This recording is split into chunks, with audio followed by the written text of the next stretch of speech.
Welcome to Tenor Tech, where I solve the problems you didn't even know you had. In this video, I will explain how to use Gemini AI in Node.js. Start by installing Node and npm, then create a project folder and run npm in it. Next, install necessary packages like Axios or the official client, and set your Gemini API key as an environment variable.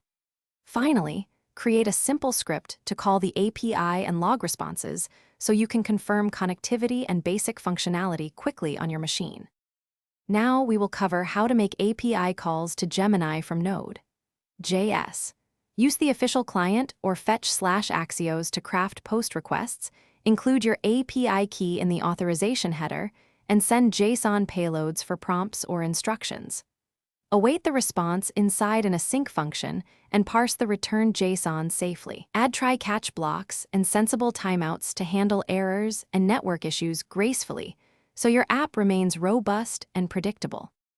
Next, I'll explain advanced tips for using Gemini with Node.js. Implement streaming when you expect long outputs to avoid high memory use, and parse chunks as they arrive.